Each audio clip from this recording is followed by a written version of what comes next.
morning. It is Thursday, January 19th, and a warm welcome for President-elect Trump in our nation's capital, where finishing touches are underway for his big day. But as a growing list of Democrats try to divide and conquer, the looming question is, can Mr. Trump bring this country together? We are live in Washington, D.C. with expert analysis. And fireworks as Democratic attack dogs unleash blistering attacks on Mr. Trump's cabinet picks. Did you buy the stock, and then did you introduce a bill that would be helpful to the companies you just bought stock in? We are not a compassionate society. You agree that global warming is a hoax? So who's in the hot seat next? The announcement today that could complete his cabinet. And Wax and Mane, a brand new statue honoring Donald Trump, just unveiled. Can you guess what the hair is made of? You're going to have to wait for this one. Fox and Friends First starts right now.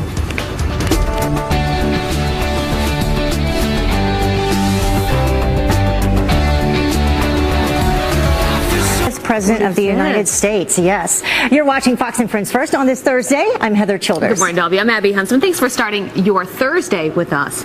And we do want to begin here one day before President-elect Donald Trump is sworn in as our 45th president. He is, of course, hard at work putting the finishing touches on his inauguration speech. Also hard at work, Democrats. The list boycotting the inauguration, nearly 70, as they stick with their mission to disrupt the peaceful transfer of power. Leland Vittert is live for us in Washington, D.C. with the very latest. Leland, this is like more than a third of the House Democrats, right?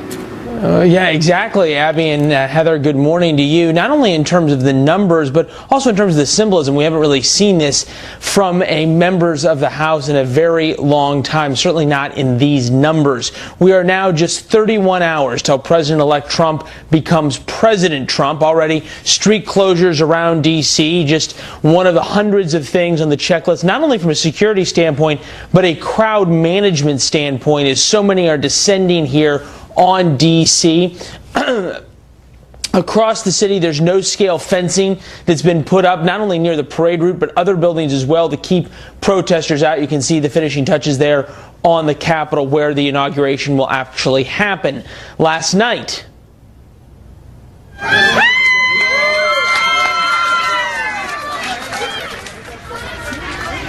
there he is. Mr. Trump made a quick visit to D.C. for 2 dinners and then dropped by the Trump Hotel for a surprise visit. Reports indicate much of his inaugural address is written, but he didn't give away any hints when he tweeted a picture of himself working on it. This from his Twitter account: writing my inaugural address at the Winter White House in Mar-a-Lago 3 weeks ago. Looking forward to Friday. #inauguration. At least 68 Democrats from Congress won't be there, though, to see the speech. What message would you send to Democrats to better demonstrate the peaceful transfer of power? With respect to the inauguration, I'm not going to comment on those issues. All I know is I'm going to be there. Well, the vice president-elect, shall we say, struck a slightly different tone. He is determined to be president of all of the people of the United States. We respect the opinions of every American and their right to express their opinions.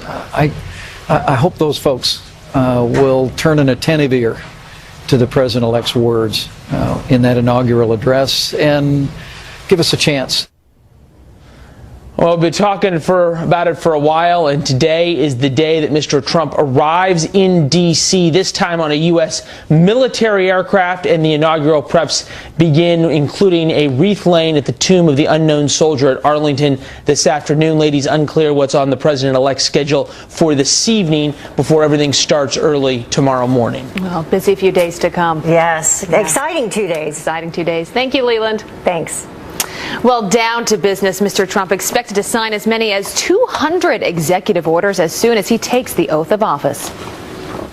Well, I want to go to work. Monday is really the day that we start signing and working and making great deals for the country. His philosophy is to level the playing field, get rid of all the law-making that Barack Obama did by his executive orders, level the playing field, ask Congress to change laws that need to be changed. Now, what he will do if Congress doesn't give him what he wants, I don't know. Well, according to the incoming White House press secretary, Sean Spicer, Mr. Trump will sign 4 or 5 of those executive orders as soon as tomorrow. Well, the cabinet could soon be complete. The president-elect expected to name former Georgia Governor Sonny Perdue as Agriculture Secretary today.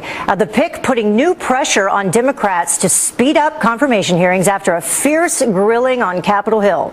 Senior political correspondent Mike Emanuel has more. 4 hearings on Capitol Hill featuring President-elect Donald Trump's nominees to head Health and Human Services, the Environmental Protection Agency, to be the next ambassador to the UN, and to be Commerce Secretary. Democrats targeted HHS nominee Georgia Congressman Dr. Tom Price for his financial investments. I'm just asking, did you buy the stock and then did you introduce a bill that would be helpful to the companies you just bought stock in? The stock was bought by a broker who was making those decisions. I wasn't making those decisions. These are your stock trades, though. In Oklahoma, Attorney General Scott Pruitt's hearing to be the next EPA administrator. Pruitt told senators environmental regulations should not occur in an economic vacuum. Massachusetts Democrat Senator Ed Markey tried to drive a wedge between Pruitt and President-elect Trump. Do you agree that global warming is a hoax? I do not, Senator. So Donald Trump is wrong? I do not believe that climate change is a hoax. Okay, that's important for the president to hear. South Carolina Governor Nikki Haley raised concerns about the potential economic impact of the Paris Climate Agreement in her hearing to be the ambassador to the United Nations. Haley also issued a warning about aggressive behavior by Moscow. I don't think that we can trust them. I think that we have to make sure that we try and see what we can get from them before we give to them. Wilbur Ross, the nominee to be the next Commerce Secretary, focused a lot on international trade after the president-elect campaigned aggressively against the Trans-Pacific Partnership. These nominees don't need Democratic support if Republicans stick together. While Democrats raise their concerns, there are no signs of Republicans splintering over these 4 nominees. On Capitol Hill, Mike Emanuel, Fox News. And in the hot seat today, former Texas Governor Rick Perry up for Energy Secretary, and former Goldman Sachs banker Steve Mnuchin up for Treasury Secretary. And President Obama offering a word to the wise, the outgoing commander-in-chief revealing the advice he's passed on to President-elect Donald Trump. Take a listen. And this is something I have told him, that this is a job of such magnitude that you can't do it by yourself. You are enormously reliant on a team. How you put a team together to make sure that they're getting you the best information and they are teeing up the options from which you will ultimately make decisions. The president also added that it is good to have advisors and cabinet members with different opinions and viewpoints. Well, Democrats not alone in the inauguration boycott as hundreds of thousands of protesters get ready to flood the streets of D.C. So how can President-elect Donald Trump bring the country together? Here with a fair and balanced debate, New York City GOP Councilman Joe Borelli and former Ohio State Senate Minority Leader Capri Cafaro. Thank you both for joining us this morning. Absolutely. So as we've mentioned at the top of the show this morning, about 1/3 of Democrats are skipping the inauguration, 34%. Capri, I'll start with you. Sure. How can they expect the nation to come together if our nation's leaders can't come together themselves? I personally, if I were a member of Congress, I think it's a bad move. At the end of the day, come tomorrow in 31 hours, as we said at the top of the show, President-elect Trump will be President Trump, and these members of Congress will still be members of Congress, and they're going to have to work with President Trump in some way, shape, or form. It is each branch of government's obligation to govern for the best interests of the people of the United States of America. And I think it would behoove both the elected officials that are involved, as well as, more importantly, the people of the United States, if Democrats and Republicans, President Trump, and members of Congress focus on policy and governing rather than getting into these, mud fights that seemingly is happening. Yeah, Joe, what do you think? I mean, it probably doesn't help necessarily when the current president of the United States, just yesterday says, I think we're going to be okay, and says, I can't speak to people not going. I can only say that I'll be there. Right, and recall that he and Nancy Pelosi and Harry Reid back in September and October were saying that we must all respect the outcome of the election as legitimate. Now suddenly they're not lecturing anyone today. But I think the best thing that Donald Trump could do, and really the members of his cabinet and Republicans at large, would be to simply ignore the 66 Democrats who are choosing to not come to the inauguration. If they don't want to come and rain on my parade, that's even better. What they're doing is really petty and meaningless. And if you need evidence of that, you have to remember that it took the media 4 days to even remember that John Lewis himself and others did the same thing 4 years ago. This is the one day where members of both parties in an entire 4-year presidential cycle, members of both parties come together, put the differences aside, and respect the peaceful transfer of power. This is, I think, the 55th inauguration we're having, and it's a disgrace that these members of Congress are not taking part. Capri, do you think the response from the media would be the same if Republicans were doing this? You know, it's hard to say. I mean, I think that certainly if the tables were turned and Hillary Clinton was elected president of the United States, or even if this happened in some kind of a large scale for President Obama. You think they wouldn't show up? Well, no, I think that the media probably would have, you know, cried bloody murder over it, to be honest. But, you know, I think that at the end of the day, the members of Congress do certainly have a right for, you know, peaceful protest. Do I think that it's good for the nation? No, I do not. I think that it's more important to govern and not be petty and less for the betterment of the nation. Yeah, less important. What do you think, Capri, about all the celebrities that aren't coming? Well, you know, I really don't care. You know, celebrities mean nothing to the governance of the nation. You know, I'm sure it'll be a wonderful event this week. And, you know, I guess there'll be a bunch of celebrities here during the protest over the weekend. So they'll still descend upon Washington. And, Joe, finally, it's supposed to be about the people to begin with anyway, right? Right. It's about the people.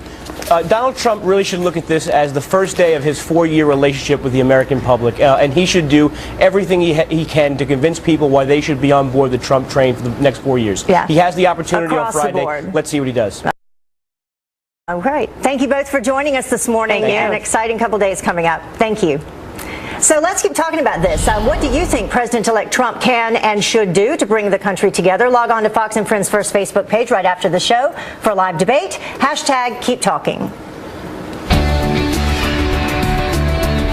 On President-elect Trump's parade, some wet weather in the forecast for maybe tomorrow. Fox News senior meteorologist Jeanine is live in Washington, D.C. with the Inauguration Day forecast. Maybe some rain, but also some warm temperatures. So the good and the bad. Yeah, absolutely. We'll go to the silver lining, which is the temperatures are going to be warm tomorrow in the swearing in around 48 degrees. But we are looking for rain in the forecast. Now, the average temperature around this time is 37 degrees, so we will take it. But as you can see, rain moving in tomorrow morning. I think actually we might get some sprinkles around 8 a.m., so take note if you're coming down here. And that's going to be continuous on and off throughout the day, and the parade looks like it's going to be rainy, so just keep that in mind. Otherwise, in other news, we are talking about temperatures warmer than average across the southeastern U.S. We have this frontal boundary that's draped across the mid-Atlantic down towards Texas, and you can see where the temperatures are warmer than average. And then we have cooler temperatures north of that boundary. So places across the northern Rockies, the Northwest, we are dealing with a lot of snow and ice. Let's take a look at the radar the last 24 hours. The big story today for the U.S. is going to be the rain and snow over the west coast. We're talking about inches of rain and feet of snow, and even though they need it, it's beneficial. It's going to cause problems like flash flooding, rock slides, mudslides, and an avalanche threat. So that's what we're going to be watching. And of course, the weather here in D.C., the Capitol building is right behind me, about a mile behind me, ladies. And of course, the swearing in, the inauguration happening tomorrow on the steps of the Capitol building. Pretty exciting. Back to you. Very exciting. All right, Jeanine, thanks for that. Don't look bad now. Thanks. Well, the time now is 12 minutes after the top of the hour. And unprecedented security as D.C. braces for Inauguration Day chaos after a terrifying arrest of the man who threatened to kill our president-elect and his connection to the Clintons. Do you think Donald Trump is going to use profanity in his inaugural address? Do you think he's going to mock the disabled or women or minorities? Not. Of course he's not. Class ban. A teacher now refusing to let his fourth graders watch the inaugural address, and the parents, they're not happy about this. Unreal. And shouldn't you be gone by now? The liberal celebrities who threatened to move. Remember that? If Trump won? Has any of them left? Yep. Well, they're now under fire for disrespecting, look at that, Old Glory. Welcome back to Fox and Friends. First, a big-time Democratic donor with ties to the Clintons charged with this shocking death threat against the president-elect. Yes, I'll be at the review stand at the inauguration, and I'm going to kill President Trump. President-elect Trump today. What are you going to do about it? Secret Service? Dominic Papalo arrested after posting this threat to Twitter, also calling himself Jesus in the video. He belongs to a prominent Northeastern family with ties to the Clintons. Hillary Clinton spoke at his mother's funeral, in fact, after she died on one of the planes that crashed into the World Trade Center on 9/11. Papalo is now being held without bond. Also, there's an unprecedented show of security nearly complete, a ring of metal fences sealing off the secure zone around Capitol Hill for Inauguration Day. More than 7,000 National Guard troops, along with 3,000 police officers, will be on hand tomorrow. One growing security concern, the tension building between inauguration spectators and the protesters, after reports that protesters have reserved 6 times more bus parking permits than Trump supporters. I'm really excited. I'm really honored just to be able to be in something so important like this. Most people won't go to an inauguration in their life, let alone the most controversial one in history. It's our role and the role of any people of conscience to try to disrupt this inauguration and have a massive showing of resistance on that day. Oof, nearly 1 million people are expected to be on the National Mall for tomorrow's swearing-in ceremony. And more crowds expected to swarm Washington for the Million Women's March on Saturday. The so-called inclusive event now throwing yet another pro-life group to the curb. The leader of And Then There Were None claims that their stance on reproductive rights got them kicked off the list of partners for the march. And yesterday, you'll recall, we told you about the New Wave Feminist, another pro-life group told to stay home. Well, here's your chance to get up close and personal with the 45th president. Madame Tussauds is unveiling brand new wax figures of Mr. Trump. The statue's taking 20 artists 6 months to create this statue. The hardest part, apparently his iconic mane. It is made out of yak hair and took 5 weeks to perfect. The artist inserting one strand at a time. Wow. The statues go on display in New York, Orlando, and London tomorrow. Pretty creative. Looks good, though, right? Well, the time now is 19 minutes after the top of the hour, and George H.W. and Barbara Bush both hospitalized at this hour. Well, we just learned about their conditions and the former president's special message to the president-elect. And it is lit. Our first look at the plot to smoke out Inauguration Day.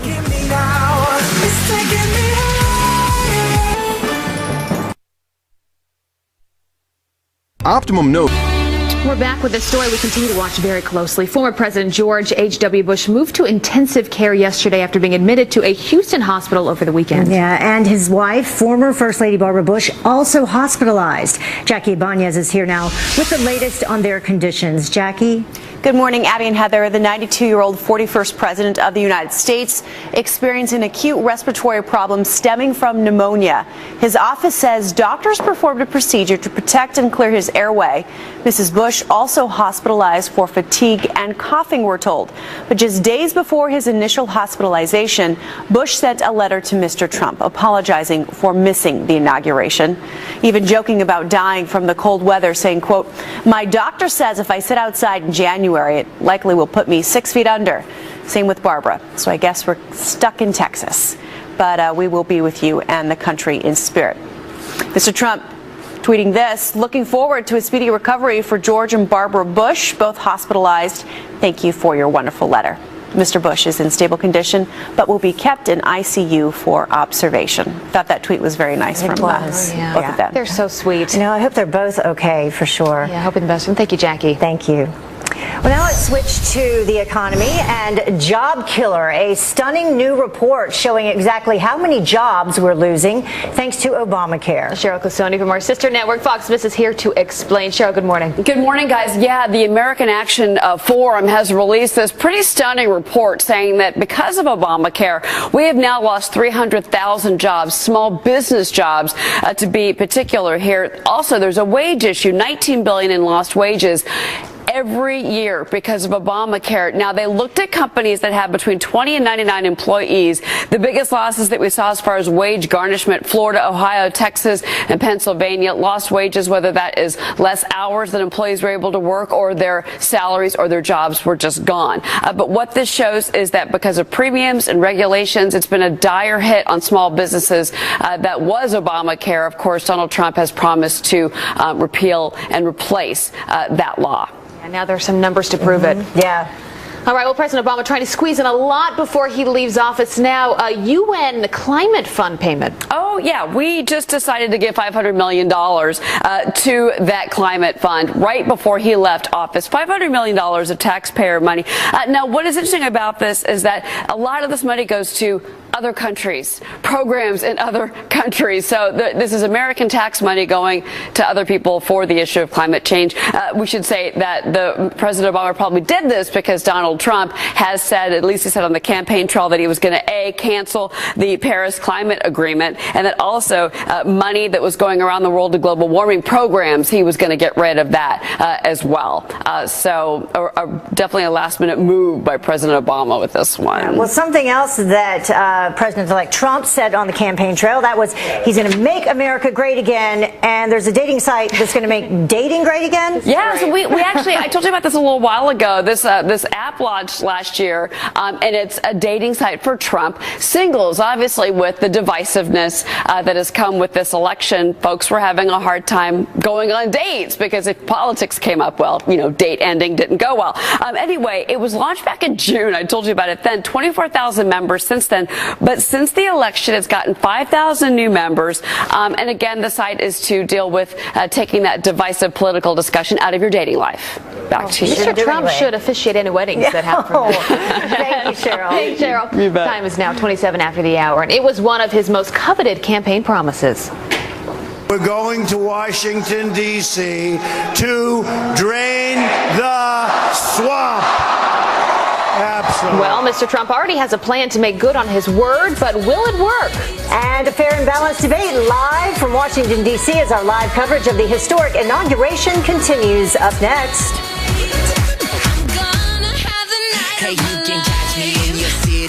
Marriott Marquis in Washington, D.C. has a $75,000 inauguration package that includes 24-hour champagne service.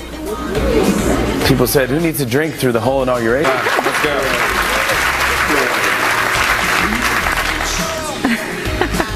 A live look there at Washington, D.C., where it all goes down tomorrow. It'll be official. Yes. Donald Trump as the 45th president of the United States. Good morning to all of you. You're watching Fox and Friends First on this Thursday morning. I'm Abby Hunter. And I'm Heather Childers. It is now half past the top of the hour, one day before President-elect Donald Trump is sworn in as our 45th president. He is hard at work, putting the finishing touches on his inauguration speech. Also hard at work, the Democrats. The list boycotting the inauguration, near 70 now, as they stick with their mission to disrupt the peaceful transfer of power. Leland Vittert is live for us in Washington, D.C. with the very latest this morning. Leland, over a third of Democrats not attending. Exactly, and we'll get to what President Obama has to say about that in just a minute. We're 30½ hours till President-elect Trump becomes President Trump. Already street closures around D.C., just one of the hundreds of things on the checklist. Last night, Mr. Trump made a quick visit to D.C. for 2 dinners and then popped by the Trump Hotel for a surprise visit, much to the welcome, you might say, of his adoring fans. He's also tweeted out pictures of him working on his inaugural address. It is written, we hear, but he did not give away any hints when he tweeted out that picture about what might be in it. At least 68 Democrats from Congress, though, will not be there to see the speech. What message would you send to Democrats to better demonstrate the peaceful transfer of power? With respect to the inauguration, I'm not going to comment on those issues. All I know is I'm going to be there. Now, the vice president-elect had just a little more to say on that.